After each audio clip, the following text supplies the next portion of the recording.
Assalamualaikum warahmatullahi wabarakatuh.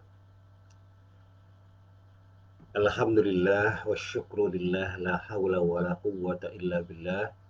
Asyhadu an la ilaha illallah wahdahu la syarikalah wa asyhadu anna Muhammadan abduhu wa rasuluh.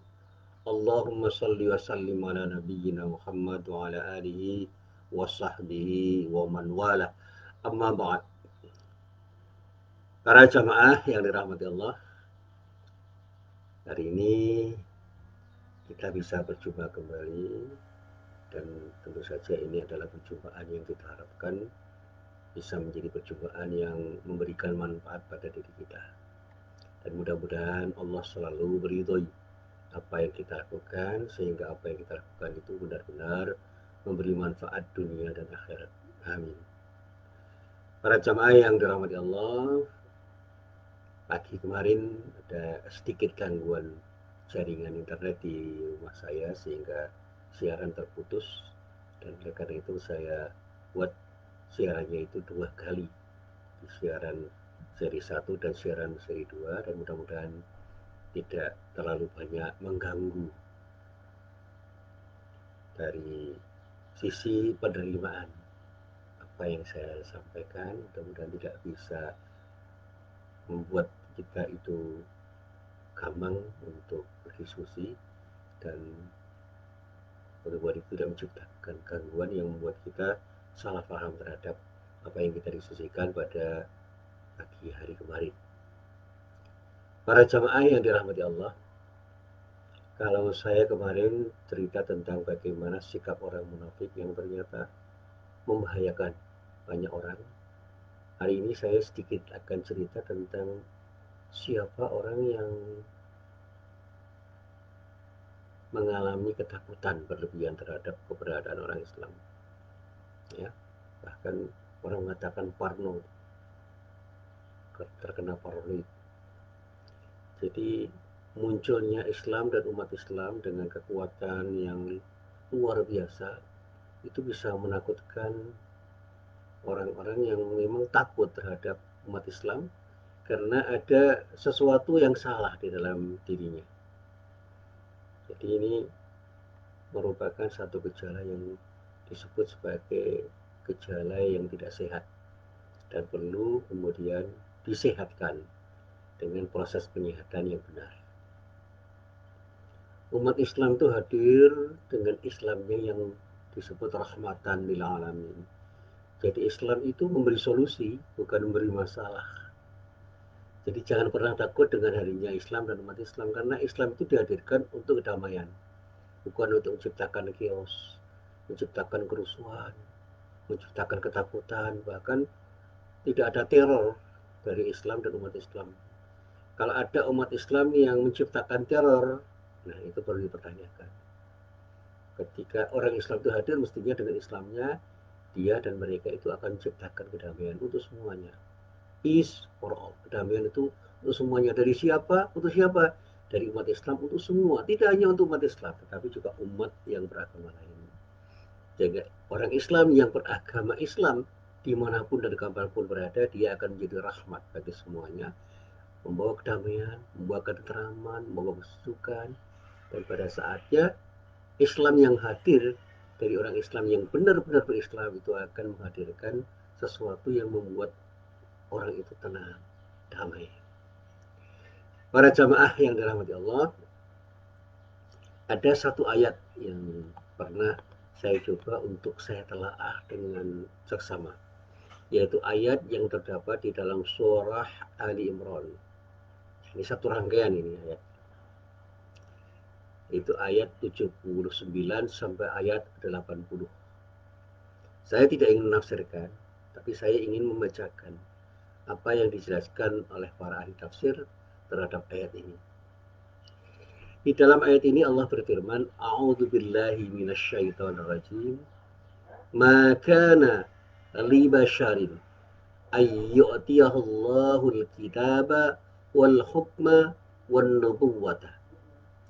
Thumma yaqula lin-nasi kunu ibadan li min dunillahi walakin kunu rabbaniyina bima kuntum tu'allimunal kitaba wa bima kuntum tadrusun wa la ya'murukum an tattakhidul malaikata wan nabiyyina arbaban aya'murukum bil kufri ba'da antum muslimun.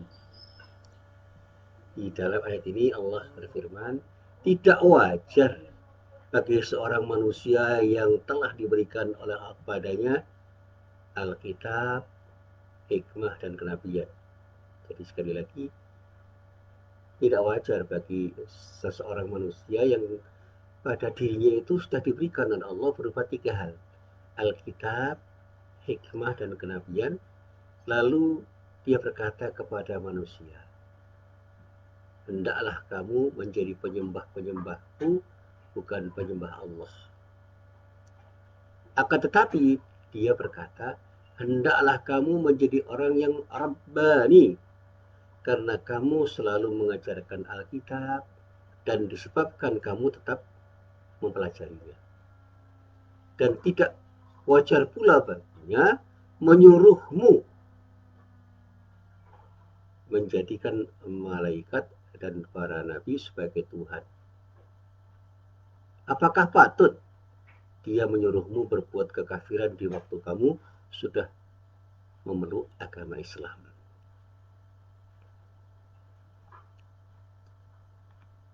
Para jamaah yang dirahmati Allah, ayat ini adalah ayat yang oleh para ahli tafsir dikatakan sebagai ayat yang mencoba menjawab keraguan orang-orang non-muslim tentang keberadaan para nabi, utamanya Nabi Muhammad SAW. Bahwa Nabi Muhammad SAW itu bukan orang yang pantas dicurigai, pantas dikhawatirkan, dan dia hadir tidak akan menjadi ancaman bagi siapapun. Dia hadir untuk memberikan sesuatu yang pada akhirnya mengarahkan manusia itu untuk menjadi manusia yang terbaik, yang disebut dengan manusia Rabbani.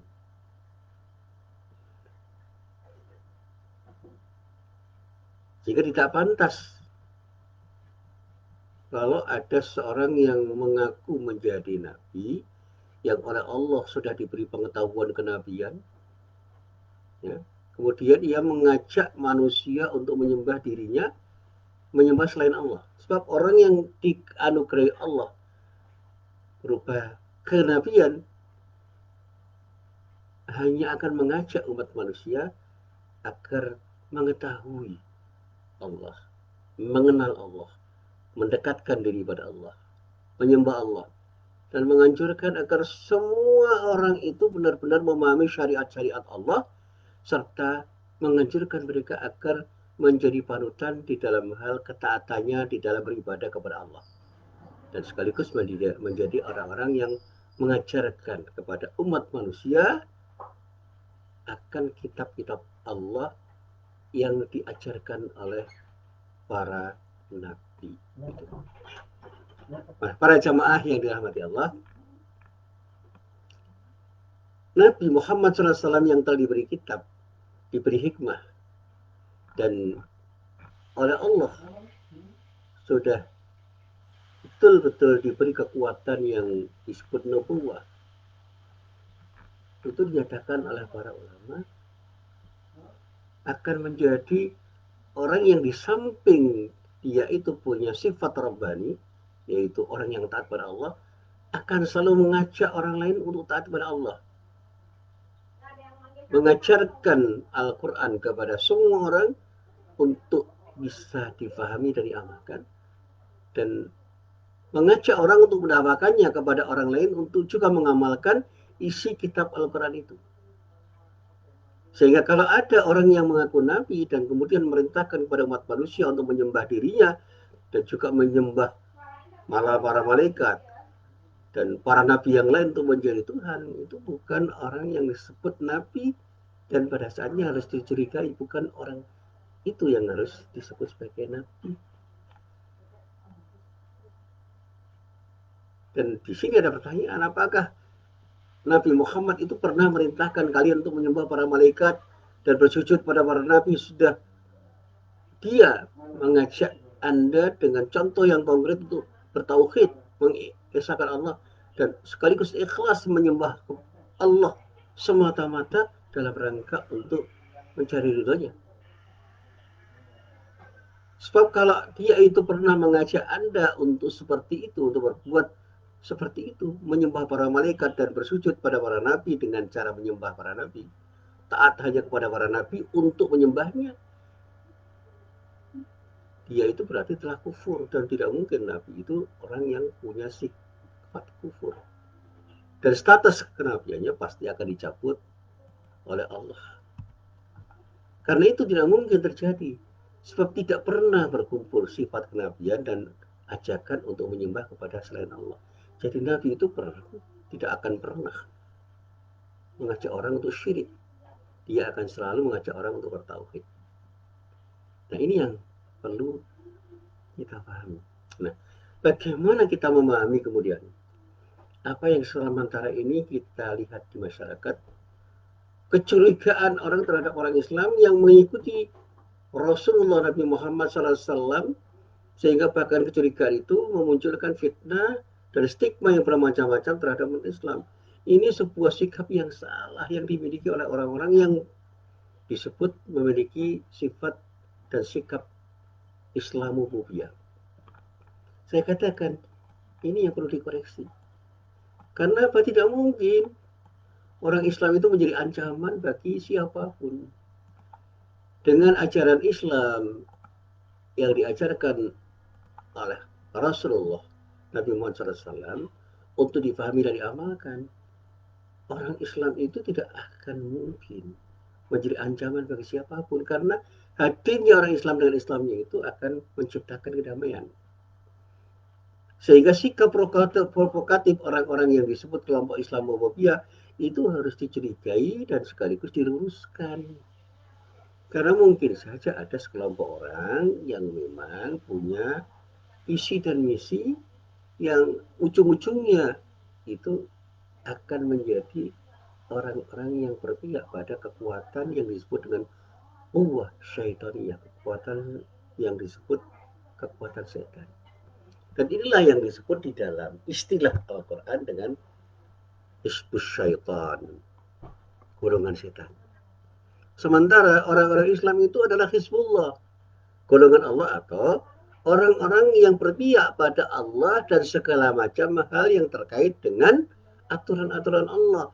Dan orang-orang yang betul-betul berpihak pada Allah dan aturan-aturannya itu pasti tidak mungkin dia itu akan menjadi orang yang tidak baik. Dia pasti akan menjadi orang yang baik. Baik untuk dirinya dan baik untuk orang lain. Dia akan jadi soleh dan muslih. Dia menjadi orang yang baik secara pribadi dan baik ketika dia itu berinteraksi dengan siapapun, dimanapun dan kapanpun. Nah, para jamaah yang dirahmati Allah, pagi hari ini saya sekedar mengingatkan bahwa ayat Al-Quran yang ada di dalam surah Ali Imran, tepatnya pada ayat 79 sampai ayat 80 itu menjelaskan tentang budi pekerti yang tidak baik dari kelompok orang yang membenci Islam dan bahkan punya sikap yang tidak baik terhadap Islam dan umat Islam. Siapa mereka? Dulu pernah terjadi pada orang-orang Yahudi yang pada saatnya menjadi bagian dari kelompok komunitas Islamofobia, sebagaimana juga kelompok-kelompok yang lainnya yang dikatakan di dalam bahasanya para tafsir sebagai orang yang mendustakan kenabian Nabi Muhammad SAW, sebagaimana mereka telah mendustakan kenabian para nabi yang lain, termasuk Nabi Musa, Nabi Isa, dan yang lain-lain. Mereka itu menciptakan fitnah terhadap Nabi Muhammad SAW dengan mencoba untuk memviralkan gagasan bahwa seolah-olah Nabi Muhammad SAW itu selalu mengajak umat manusia untuk bersikap syirik, menyekutukan Allah, dengan cara memerintahkan kepada semua orang untuk menyembah dirinya dan para malaikat serta para nabi yang menjadi utusan Allah. Oleh karena itu, kita harus waspada terhadap setiap fitnah yang dilakukan orang terhadap Nabi Muhammad SAW, terhadap para rasul yang lain, dan juga terhadap umat Islam dan terhadap Islam yang hadir sebagai rahmatan lil alamin, yang dalam bentuk apapun bisa berupa tindakan apapun, yang ini intinya adalah pengkhianatan terhadap pesan moral Nabi Muhammad SAW, yang pada saatnya orang-orang itu seringkali memutarbalikkan fakta dan menyelewengkan ajaran-ajaran Nabi Muhammad SAW untuk kepentingan-kepentingan tertentu di setiap waktu dan tempat. Saya seringkali bergurau di dalam ceramah saya. Dulu ada orang-orang setia yang disebut misalnya Abu Bakar As-Siddiq. Tapi ada orang-orang yang merongrong dakwah Rasulullah Nabi Muhammad SAW. Siapa? Namanya juga Abu. Abu siapa? Abu Lahab, Abu Jahal. Bahkan dulu Abu Sufyan sebelum masuk Islam itu juga menjadi pembenci Nabi Muhammad SAW. Dan akhirnya kemudian masuk Islam.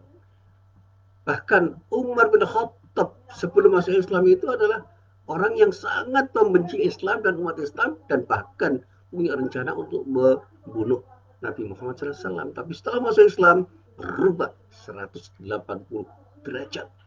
Menjadi orang yang mencintai Allah, mencintai Rasulullah, mencintai Islam, mencintai umat Islam, dan bahkan menjadi pembela Islam yang luar biasa. Karena petunjuk dari Allah Subhanahu wa Ta'ala. Kita berharap mudah-mudahan mereka-mereka yang sampai saat ini menjadi pembenci Islam dan menjadi bagian dari kelompok Islamofobia pada saatnya mendapatkan petunjuk, mendapatkan dari Allah, yang pada akhirnya mereka akan mencintai Islam dan umat Islam, mencintai Allah dan Rasulnya, dan akhirnya bersama-sama dengan umat Islam menciptakan kedamaian dan perdamaian.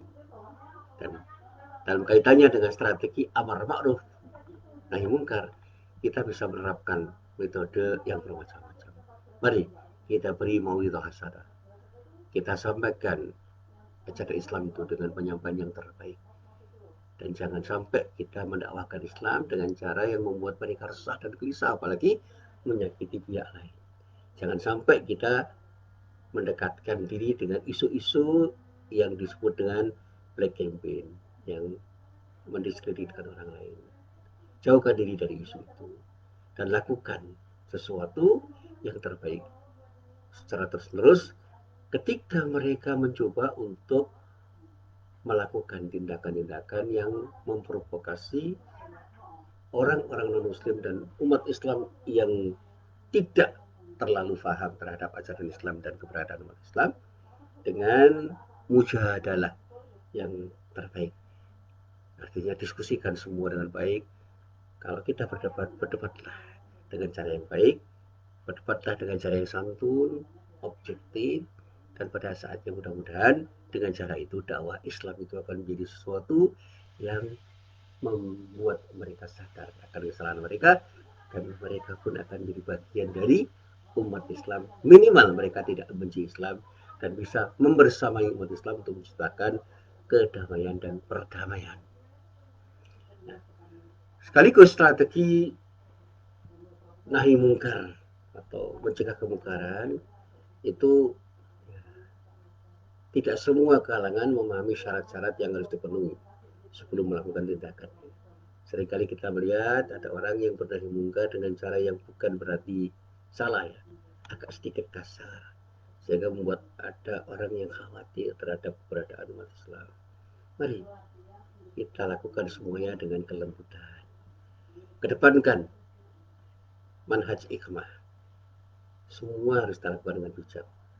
Dan berkaitan dengan penggunaan manhaj hikmah ini, misalnya saya mengutip Yusuf Al-Qaradawi, beliau menyatakan bahwa ada 4 hal yang harus dicermati di dalam pelaksanaan nahi mungkar ini, sebagaimana yang tersebut di dalam hadis sahih riwayat Muslim, Abu Dawud, dan An-Nasa'i, dan juga riwayat yang lain yang semua berasal dari sahabat Abu Sa'id Al-Khudri, yang dinyatakan bahwa Rasulullah SAW pernah bersabda, man ra'a minkum mungkaron falyughayyirhu biyadihi.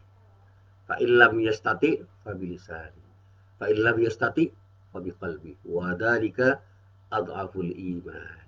Siapapun orangnya, barang siapa di antara kalian melihat sebuah kemungkaran, maka hendaklah Anda itu mengubahnya dengan kekuasaan atau tangan Anda. Nah, kalau tidak mampu, silahkan melakukannya dengan cara mengubahnya dengan secara lisan. Nah, siapapun yang tidak mampu melaksanakannya baik secara real dengan kekuasaannya maupun dengan lisannya, dalam mengubahnya dengan hatinya. Artinya ada sikap yang kemudian melahirkan tindakan perilaku yang tepat untuk mengubah kemungkaran. Cara yang terakhir ini yang disebut dalam hadis ini merupakan indikator keimanan yang paling lemah. Jadi pertama-tama kita harus sadar dari apa yang terjadi pada diri kita dan di luar diri kita, di seputar kita. Kita harus sadar diri, siapa diri kita dan siapa orang yang berinteraksi dengan kita. Tanyakan kepada diri kita, cukup potensial diri kita untuk melakukan tindakan nahi mungkar dengan cara-cara yang diajarkan oleh Rasulullah. Kalau kita punya power yang betul-betul bisa kita pakai untuk mengubah secara cepat, secara tepat, lakukan semuanya itu. Baik power itu berupa kekuatan politik atau kekuatan-kekuatan yang lain yang bisa kita gunakan dengan baik, mari kita gunakan. Kalau kita punya kemampuan lisan untuk menyampaikan kebenaran, ayo kita lakukan dengan cara itu. Tapi kalau tidak, mari kita coba menata hati kita untuk selalu menawarkan sesuatu yang terbaik sehingga sesuatu yang kita tawarkan itu menjadi sesuatu yang menarik orang untuk berbuat baik. Karena contoh-contoh konkret di dalam berbuat baik itu tidak perlu diucapkan semuanya. Artinya tidak semua harus diucapkan. Lakukan dengan sikap dan perilaku yang baik sehingga orang akan melihat siapa kita dan mungkin pada saatnya akan menarik orang untuk mulai Islam, mendekat pada Islam dan umat Islam karena perilaku-perilaku kita yang kita tunjukkan kepada mereka. Nah, Yusuf Al-Qaradawi menyatakan bahwa dua hal di antara sekian banyak yang bisa ditawarkan ya dengan apa yang disebut kita harus sadar diri.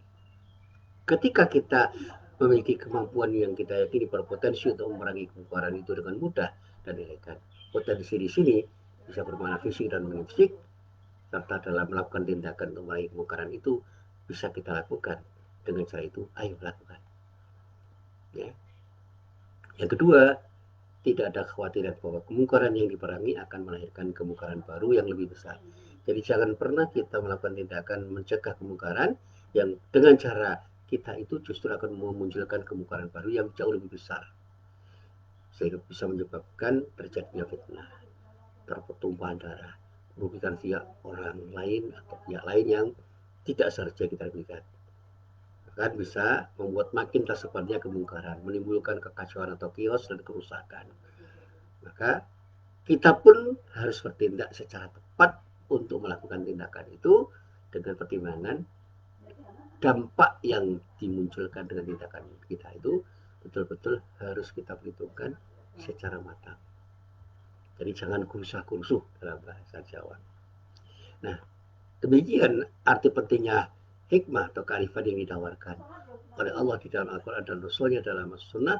Mudah-mudahan umat Islam tidak terkecuali di negeri tercinta Indonesia segera punya kemauan dan punya keberanian untuk berbenah diri, membangun kearifan yang sifatnya kontekstual sehingga tindakan mulia di dalam dakwah Islam amar ma'ruf nahi munkar itu diharapkan bisa menciptakan kemaslahatan yang bernilai lebih besar dan tidak menimbulkan kemungkaran baru yang lebih parah. Nah, pertimbangan cara terbaik di dalam beramar ma'ruf nahi munkar utamanya adalah upaya mengikis gejala Islamofobia misalnya yang didengar akan selalu hadir di tengah diri kita kapanpun dan dimanapun harus kita upayakan secara kolektif dengan lebih cerdas, lebih elegan dalam bikin semangat Islam, semangat rahmatan lil alamin. Cerdas dan elegan dalam menciptakan kemaslahatan yang lebih bermakna. Ini apa yang bisa saya pahami dari apa yang saya baca dari tafsir Al-Quran. Dan mudah-mudahan Allah Subhanahu wa taala meridhoi. Supaya kita ketika kita melakukan dakwah amar ma'ruf nahi munkar dengan secara real karena kita punya power untuk melakukannya, atau dengan lisan karena kita hanya punya kemampuan lisan, atau dengan hati kita yang menemukan perilaku kita sehari-hari yang pada saatnya kita harus sadar diri untuk selalu berbuat sesuatu yang tepat di dalam beramar ma'ruf nahi munkar dengan potensi kita yang diberikan oleh Allah, sehingga potensi kita itu benar-benar bisa kita gunakan untuk mencegah kemungkaran dan mengajak orang berbuat baik dengan cara yang tepat karena kita telah melakukan tindakan itu secara tepat, termasuk ketika kita menghadapi komunitas Islamofobia. Inilah para jamaah apa yang saya sampaikan dalam kesempatan pagi hari ini, mudah-mudahan bermanfaat. Billahi taufik wal hidayah. Assalamualaikum warahmatullahi wabarakatuh.